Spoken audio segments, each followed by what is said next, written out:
Autolite and its 96,000 dealers bring you the First Lady of Suspense, Miss Agnes Moorehead, in a true story of murder. Tonight's presentation of Suspense. Tonight, Autolite presents a dramatization of the most famous unsolved American murder mystery, Miss Agnes Moorehead as Lizzie Borden in The Fall River Tragedy.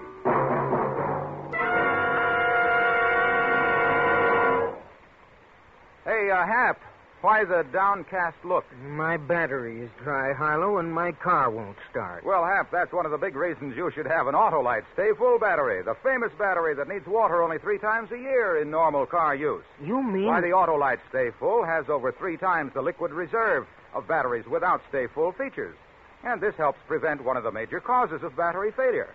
The Autolite Stay Full gives longer life, as proved by tests conducted according to accepted life cycle standards. That's the battery for me, Harlow. Well, then, see your neighborhood Autolite battery dealer. He's equipped to give you the best service money can buy on all makes of batteries. To quickly learn his location, just call Western Union by number... And as for me, Operator 25. I'll gladly tell you the address of your nearest Autolite battery dealer. And remember, from bumper to tail light, you're always right with Autolite. And now, with The Fall River Tragedy and the performance of Miss Agnes Moorehead, Autolite hopes once again to keep you in suspense.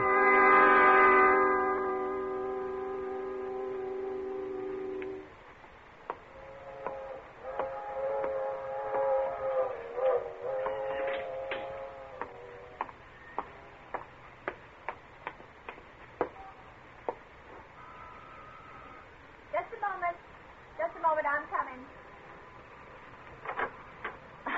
I was just bringing some tea from the pantry.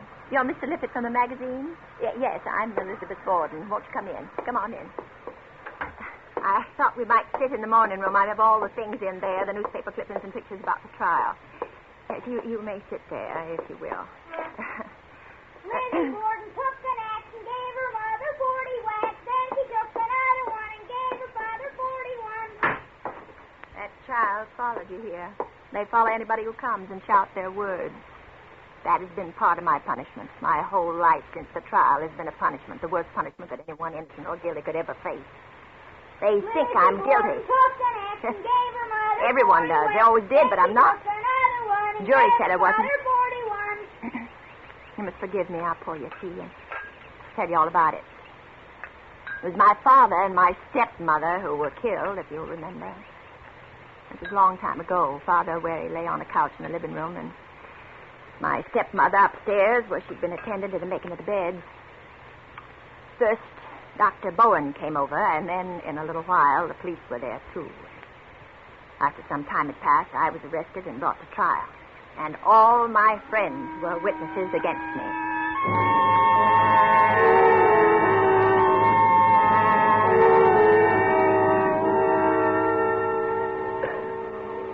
May it please your honor, Mr. Foreman and gentlemen of the jury. Upon the 4th day of August, an old man and an old woman, husband and wife, each without a known enemy in the whole world, in their own home, upon a frequented street in the most populous city of this county, under the light of day and in the midst of its activities, were first one, then another, severally killed by unlawful human agency. Today, Lizzie A. Borden, the own daughter of one of the victims, is at the bar of this court, accused by the grand jury of this county of these crimes. As spokesman for the Commonwealth, it is my purpose to explain to you the grounds and the basis for that accusation. I believe the best way to do that is to call the first witness. Will Dr. S.W. Bowen take the stand? Dr. S.W. Bowen? Yes, I do. Place your hand on the book. You solemnly swear to tell the truth, the whole truth, nothing but the truth, so help you God? I do. Please be seated. Dr. Bowen, where do you live? At 91 2nd Street. That is in Fall River. Yes, in Fall River. Am I right in believing that address is directly across 2nd Street from where the Borden family lives? Yes, that is correct. Do you know the Borden family? Yes, I had been a physician and friend for 25 years. Did you know Mr. Borden's financial situation? financial situation. Did you know if he were wealthy or not? Mr. Borden's estate, I do not hesitate to say, is considerably more than $300,000. To be inherited by whom, do you know? According to his will, to be inherited by his wife. And upon the condition of her death. To be inherited by his two daughters. His two daughters. That is the prisoner, Miss Lizzie Borden, and Miss Emma Borden. Yes. I see. On the morning of the 4th of August, where were you, Doctor? I was working in the front garden. How long had you been working there? Between 9:30, as near as I can remember, and the time I was called to the Borden house. Had you seen anyone enter the house? Only Mr. Borden. The deceased. What time was that? Some minutes before 11, say 10 before. Tell us what you noticed. I saw him first coming up street. He turned through his gate, and then I heard him knocking on his door. The door was locked? Yes, I could see that he had tried to unlock it with his key, but the door must have been locked from the inside. Presently, he was let in by the maid, Bridget Sullivan. Had you ever known that to happen before? No. And you saw no one else enter the house the morning of the 4th? No. Now, Dr. Bourne, how did you learn of the trouble? The maid, Bridget Sullivan, told me. She came across and said Lizzie had found her father and had called her to go for help. And you returned to the house with her? Yes. Who was there when you arrived? We went in the side entrance, which led to the kitchen. Miss Lizzie Borden and a neighbor, Mrs. Churchill. You remember what was said at that moment? Oh, yes, I do. I saw Lizzie, and I said, Lizzie, what's the matter? So she said, Father's been killed or stabbed. I said, well, where is he? And she told me, in the sitting room. Is that all she said in that conversation at that time? Yes, I went into the sitting room. Will you describe what you saw in the sitting room? Mr. Borden was on the couch. He had the appearance of a man who had been killed while he slept. Could you explain that, Dr. Bull? There was no facial constriction such as is found in cases where the victim fought death. Were there signs of a struggle in the room? None. And when you went out, did you speak to Miss Lizzie Borden again? Yes. You remember what you said? Yes, I asked her if she had seen anyone, and she said no. And then I said, where were you? And she said, in the barn, to get some lead. Dr. Bowen, who discovered the body of Mrs. Borden? I did. When? And I went upstairs to get a sheet to cover the body of Mr. Borden. I saw her body when I reached the top of the front stairs. You could see her body from the stairway? Yes. Could you see it from the hallway upstairs? Yes. Did you examine the body? Yes, she'd been killed the same way as Mr. Borden. Do you know, sir, which of them died first? I believe it has been proved by Dr. Wood that Mrs. Borden died approximately an hour before her husband. Thank you, Dr. Bowen. That will be all.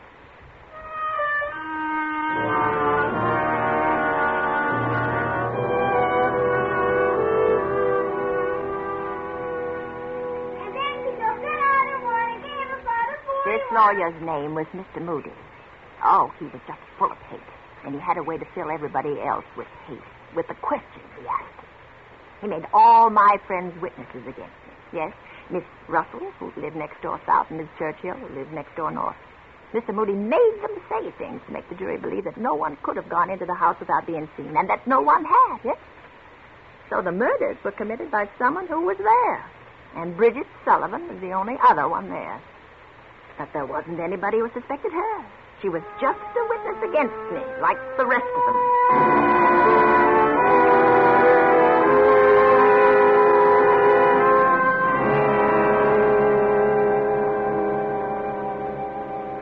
Bridget Sullivan.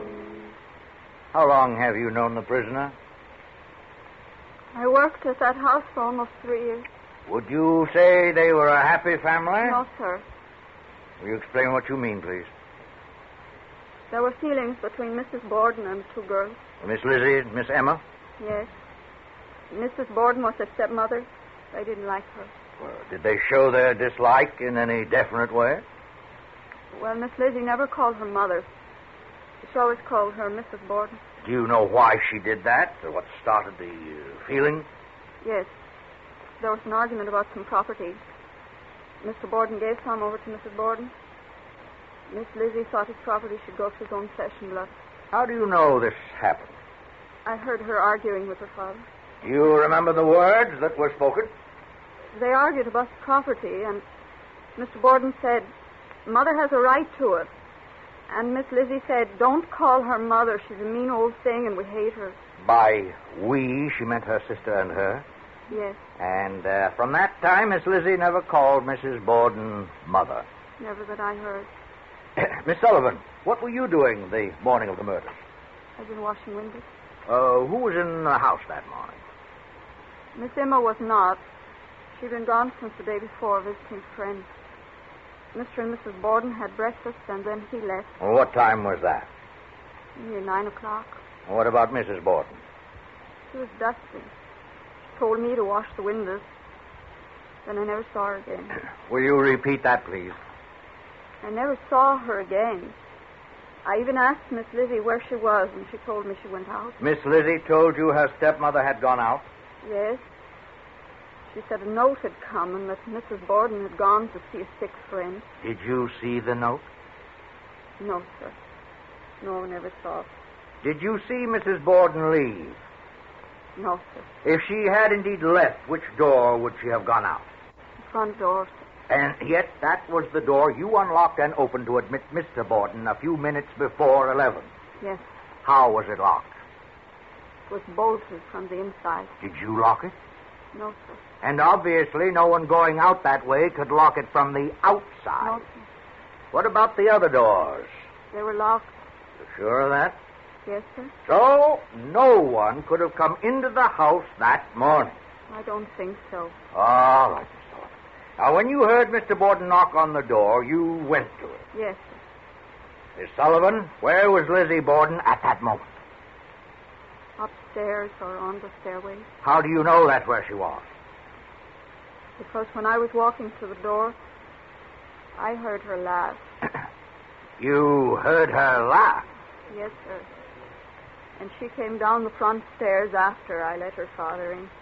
What was she laughing at? I don't know, sir. She didn't say. Tell us what happened then after Mr. Borden came in. I heard her ask how he felt. He'd been sick. And I heard her get the couch ready so he could lie down. By that time, I'd gone through the kitchen to the rear stairway where I went up to my room. And how long did you stay there? 20 minutes, I think. Then Miss Lizzie called from downstairs to say that her father had been killed. Did you speak to Miss Lizzie? Yes, sir. When she told me her father was killed, I asked her where she was. And how did she answer? She said, I was up in the barn. Oh, thank you, Miss Sullivan. That will be all.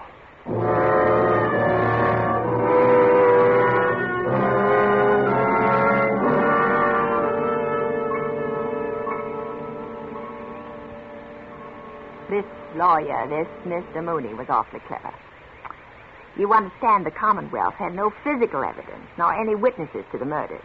And Mr. Mooney was trying to eliminate the possibility that anyone else could have done it, as they say. And I realized that innocence or guilt didn't make any difference anymore. Mr. Moody would have tried to do the same thing no matter what. To turn my friends against me, my doctor and my servant.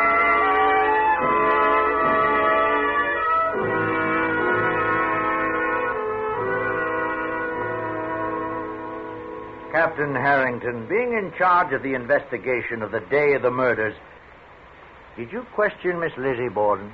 I did. When I got there, I asked her if she knew anything about it. She said she did not, that she'd found him when she came into the house. I asked her where she'd been, and she said she'd been in the loft in the barn. I asked her how long, and she said she thought it had been 20 minutes. And did you investigate that statement? I did. I went to the loft in the barn. The floor was thick with dust. When I walked across it, I left footprints. But there were no other footprints up there.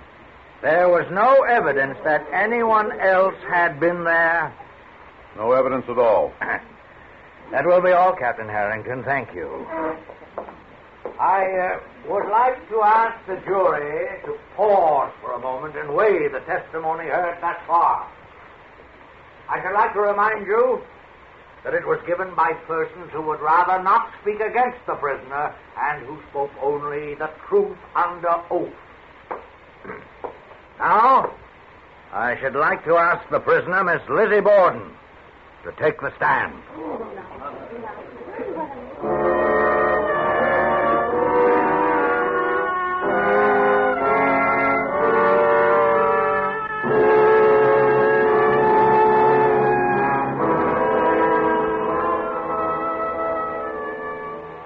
Autolite is bringing you Miss Agnes Moorehead as Lizzie Borden, with Joseph Kearns as Mr. Moody in The Fall River Tragedy. Tonight's production in radio's outstanding theater of thrills, Suspense.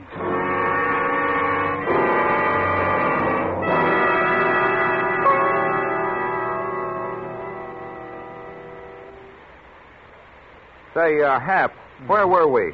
Oh, you were telling me about the Autolite Stay Full battery. Oh, yes, the famous battery that needs water only 3 times a year in normal car use. Good starter, Harlow? Ah, it's the very best, Hap. Why, every positive plate in the Autolite Stay Full is protected by fiberglass retaining mats to reduce shedding and flaking and give longer life, as proved by tests conducted according to accepted life cycle standards. You've sold me, Harlow. I'm on my way to get a new Autolite Stay Full battery. So, friends, have your battery checked soon by your neighborhood Autolite battery dealer who services all makes of batteries. He'll gladly tell you whether your battery is right for these cold starting days. And if a replacement is needed, your Autolite battery dealer has an Autolite Stay Full battery for your car. To quickly learn his location, just call Western Union by number... And ask for me, Operator 25. I'll tell you the name of your nearest Autolite battery dealer. where you can be sure of getting an Autolite Stay Full battery, the battery that needs water only 3 times a year in normal car use. And remember, from bumper to tail light, you're always right with Autolite.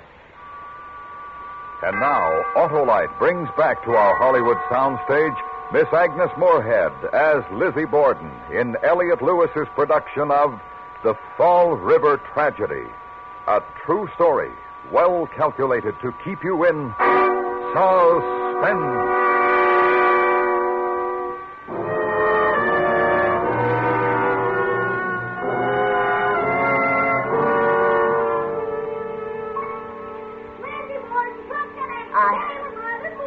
I remember the day so clearly when I was called to the stand. None of my friends would look at me, nor my sister. And then I realized that my father and my stepmother were more fortunate than I would ever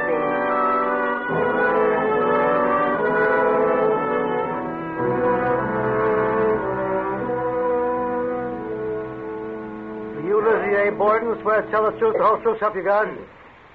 I do. Please be seated.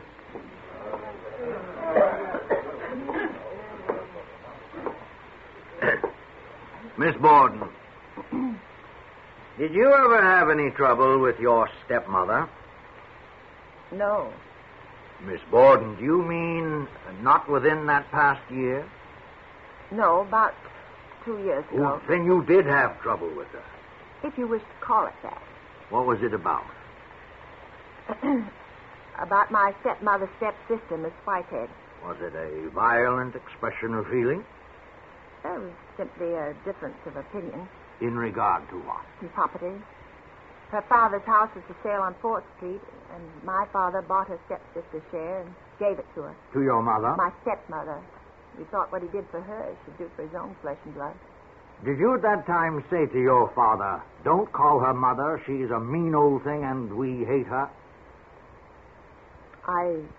I don't know. I may have, but I don't remember. Were you always cordial with your stepmother?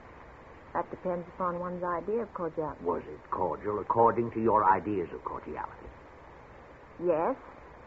I didn't regard her as my mother. I stopped calling her mother after the affair regarding her stepsister. Why did you leave off calling her mother? Because I wanted to. Have you any other reason to give me? No. Well, then that will have to be sufficient.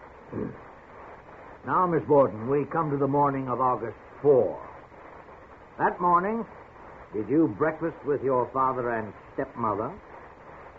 No, I came downstairs at about 9. They had finished eating. Did you see your father? Yes, he was in the sitting room reading the Providence Journal. And your stepmother?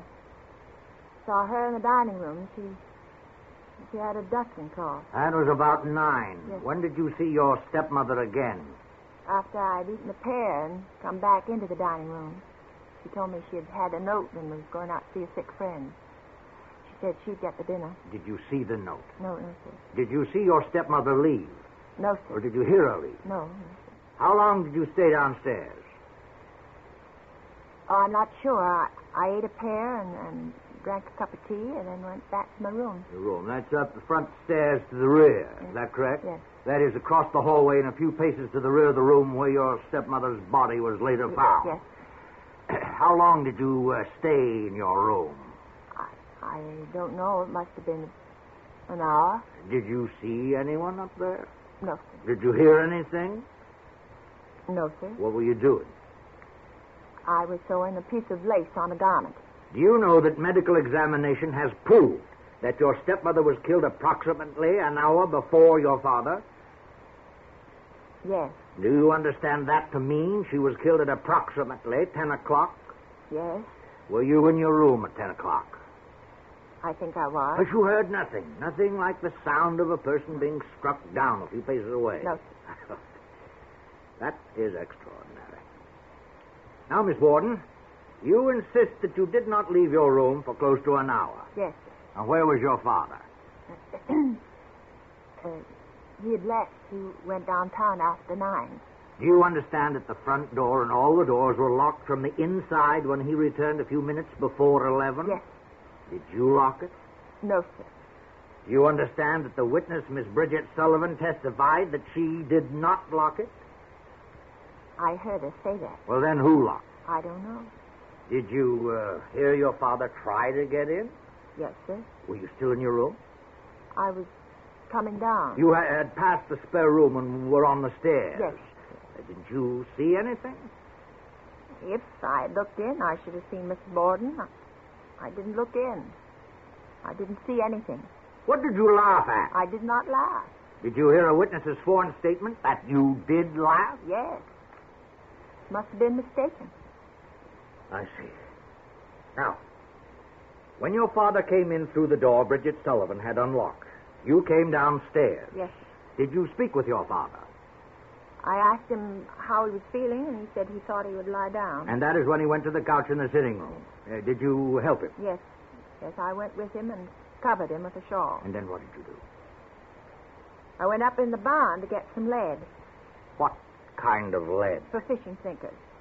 I was going to our farm in Marion, and I was going to fish while I was there. When were you going fishing? Monday. The murders occurred on Thursday. You were going fishing on the next Monday? Yes. Miss Borden, why did you pick that particular time on Thursday to go to the loft in the barn to get sinkers? I don't know. It occurred to me, so I went to the barn. Did you pick the loft of the barn as a place to keep sinkers? No. My father had once told me there was some lead up in the barn. You know that search for fishing apparatus in your house has shown there was none there. I had none there, but there was some at the farm. Then did not that apparatus include sinkers? No, there were no sinkers on the line. How long had it been since you used the apparatus? 3 years. And you remembered all those years that there were no sinkers? Yes. I see. How long do you think you were occupied in looking for sinkers in the loft? About 15 or 20 minutes. Did you do nothing besides look for sinkers in that 20 minutes? Yes, sir. I ate some pears. Would it take you all that time to eat a few pears? I do not do things in a hurry. Is that all you did? No. I went over to the window and I opened it. Why did you do that? Because it was too hot. I suppose that's the hottest place on the premises. Yes. Don't you think it would have been more comfortable if you waited until late afternoon to look for your sinkers rather than choose the hottest hour of an August morning? Perhaps I would have. I'm sure you would have. From the window, could you see the house? Yes. How many pears did you eat in that 20 minutes? 3. Could you, standing at that window, see anybody enter the kitchen or the side door? No, sir. I thought you said you could see the house. Not after you pass the jog in the barn. It obstructs the view of that side of the house. Miss Borden, have you heard a witness, Captain Harrington, a policeman trained to make accurate observation, testify that there was no evidence whatsoever that anyone had disturbed the dust on the floor of the barn loft, that no one had been there? I heard him. And you still insist that you were there for 20 minutes during which your father was killed? Yes, sir. Then how do you account for Captain Harrington's statement? I don't know. I'm afraid that Captain Harrington must have been mistaken. I was up in the barn.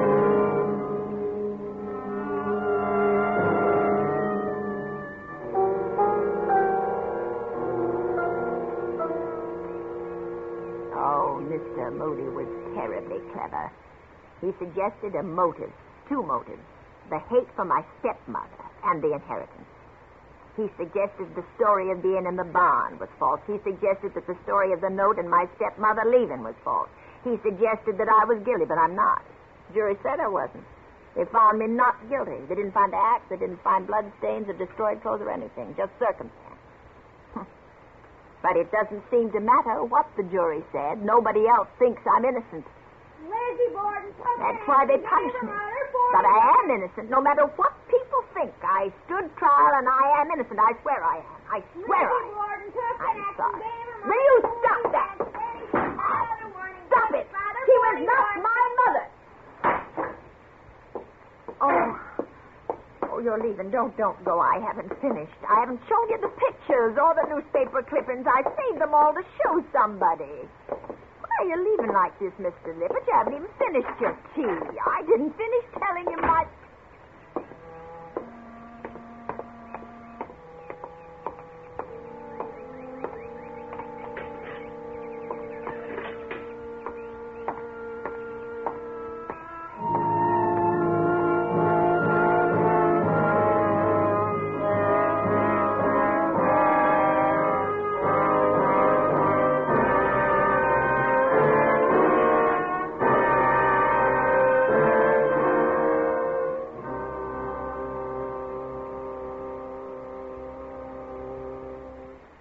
Suspense.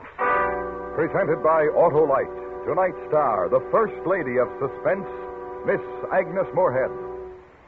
This is Harlow Wilcox speaking for Autolite, world's largest independent manufacturer of automotive electrical equipment. Autolite is proud to serve the greatest names in the industry. That's why during the early months of 1952, the Autolite family will join together in saluting the leading car manufacturers who use Autolite products.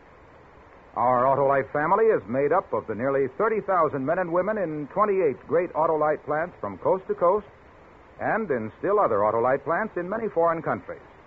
Our family also includes more than 18,000 people who have invested a portion of their savings in Autolite, as well as 96,000 Autolite distributors and dealers in the United States and thousands more in Canada and throughout the world. Our Autolite family will salute the Hudson Motor Car Company on the next Autolite Suspense television program. If you live in a television area, check the day and time of Suspense on television so that you'll be sure to see this show. And remember, be with us next week for another thrilling Autolite Suspense program on radio.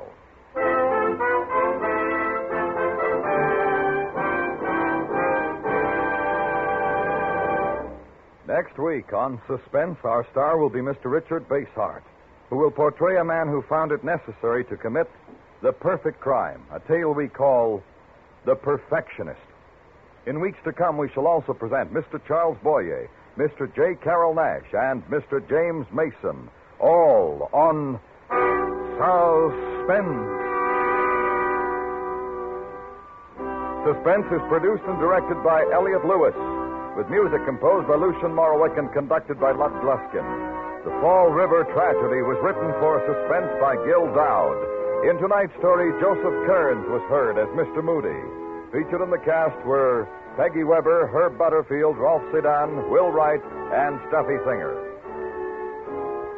Agnes Moorehead may currently be seen in the Wald Krasner RKO production, The Blue Veil. And remember, next week on Suspense, Mr. Richard Basehart in The Perfectionist. This is the CBS Radio Network.